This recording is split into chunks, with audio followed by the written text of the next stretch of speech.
I'd like to give you an opportunity to talk about your organization and the programs that you run, your leadership, and the things that you think made the difference and allowed you to win this award. I know it's hard to talk about yourself. Have the benefit of the nomination, but if you could tell us what you think made the difference for you. Sure. So the BC Recreation and Parks Association represents all the municipalities in British Columbia, and the staff in those municipalities specifically who work in recreation and parks. So it's been a really tough 2 years for everyone, and typically the recreation facilities are the heart of a community. So I think what really allowed me to win this award is immediately when the pandemic was proclaimed in early March 2020, I, like all CEOs, kind of went into, now what is my organization going to be when all of the revenue streams will be stopped, when my members can't have members of the public coming into their facilities to offer that community connectedness. Like everything that went to what we do was immediately stopped. So I quickly decided that what we needed to do was to come together as a senior leadership group. So the senior person from each municipality met with me every week to talk about what the impact is and the advocacy we need to do. And I got onto a couple of really important decision-making tables with the Provincial Health Office to help advise for our sector and really put BCRPA on the map. In fact, the Premier mentioned BCRPA 1 month into the pandemic, talking about how we'd brought the sector together to really look at what we can do. So we focused on not the closure of all of our indoor facilities, but what we could do outdoors and other spaces that we could use to bring people together and to connect with people. So I think the advantage I had was to just, I realized I'm good in leadership in crisis, and I really enjoyed that opportunity to be bold and to bring people together in a new way and to create new relationships with leaders in government and in other organizations, as well as these senior leaders in my organization. And none of us had that network before, and now it's the staple of what we do. So I think in terms of what I did to make our organization succeed is I really led in a different way and was able to move quickly and help others move quickly as well. Well, it certainly had impact on your team because, of course, they nominated you and told a very, very compelling story on your behalf about why you were so deserving. So congratulations. Can you tell me whether there's been an impact on your organization or your team or coworkers about winning this award, or even your own experience of, I guess, going through a pretty rough time with a global pandemic, whether it's supported you in a lot of the work that you've done?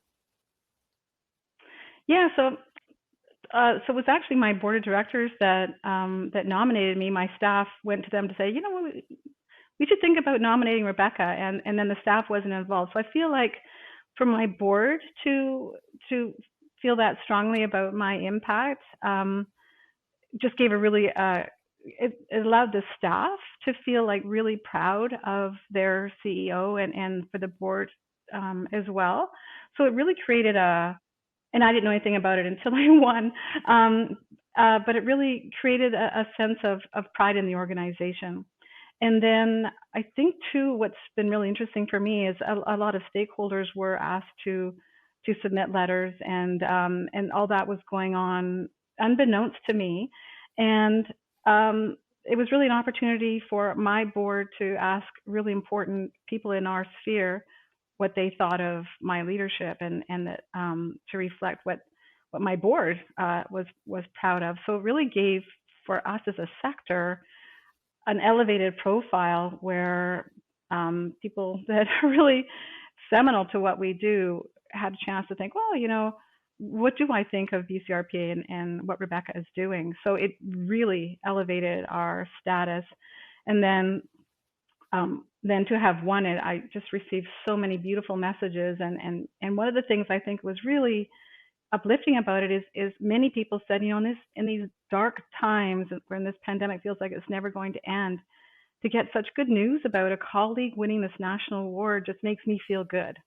Well, that's wonderful.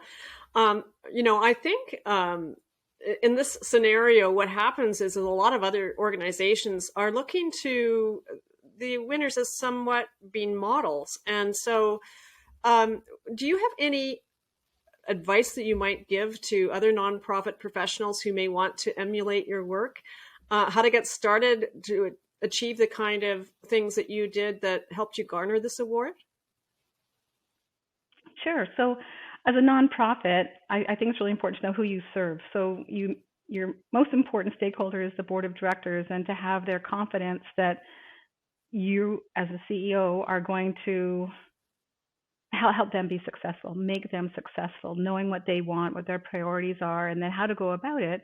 And I've developed a very close relationship with my board where communication is it's strategic. So I'm not messaging them constantly, but I'm strategic about what I share what and when I share with them, and created a real sense of trust and connectedness. And I've also engendered a sense of connectedness between them. So I think what's really important for a board is to feel engaged and to feel like each one of them is making a difference, and they're making a difference together. So I look for ways to make that happen. And I think the best possible indicator for me of my success is that they thought to nominate me for this award, which took quite a bit of time and effort for them. They struck a subcommittee, and so that's first and foremost, is what does your board want, and how can you make sure that you can make it happen, but also let them know all along the way what you're doing and how they can be supportive of you, what more they could be doing, so they feel engaged. And it's been really difficult for staff in nonprofit organizations over these 2 years. We had to let a few staff go at the beginning and haven't replaced them yet. So because of the pandemic and the downturn in the revenue streams. So what I've done is every day we meet together for 15 minutes, and each of my 12 staff takes a turn in the topic of the day. So sometimes it's just really fun. We'll play an online game, and other times it's like a delving question, like how are you doing, and what are you doing to be resilient, or what are you proud of in yourself, and what do you bring to BCRPA? So we've really created an intimacy that just isn't possible, I don't think, in person. We certainly never approximated it, although we've always been really close. So what does your staff need? In my case, what does my staff need? And they needed to feel like they were connected to each other, even though we were all working from home and continue to work from home. And then the third thing is stakeholders. What do stakeholders expect of us, and how can I be sure that I'm messaging to them what I think they need to know about our organization, so they think about us and invite us to decision-making tables and ask for our opinion.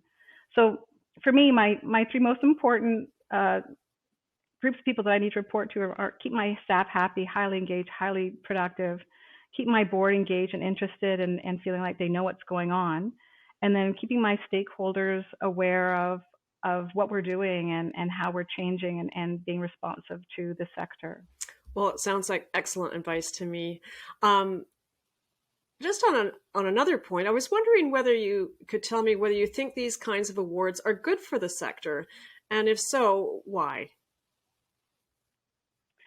Sure. Well, I'm really impressed with how CharityVillage went about this award, and even how it was presented in the conference. It was just so well done. And I think what it does for the sector is it helps us feel like we're making a difference in watching all the other award winners in the course of the conference, and just thinking, isn't that just so heartening to see what people are doing and how they're recognized. So I think as leaders of organizations, to see that excellence is possible, and recognition from one's peers is so important to us, because as senior leaders, we don't often get a lot of feedback.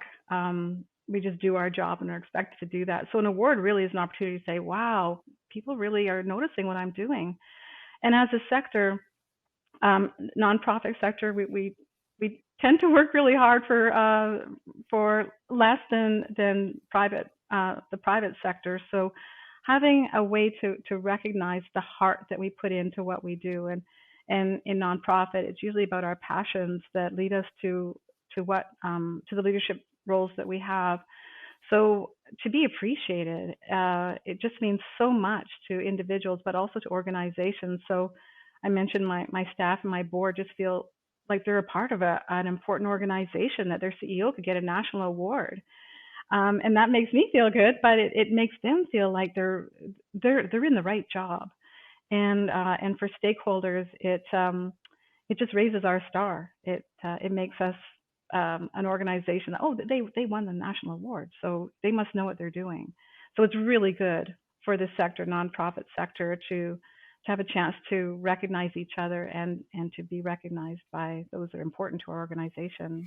Well, we were hoping it would turn out that way, and we're very excited about how it all was received, and we're really excited about bringing the winners together to talk on our podcast that is coming out in December.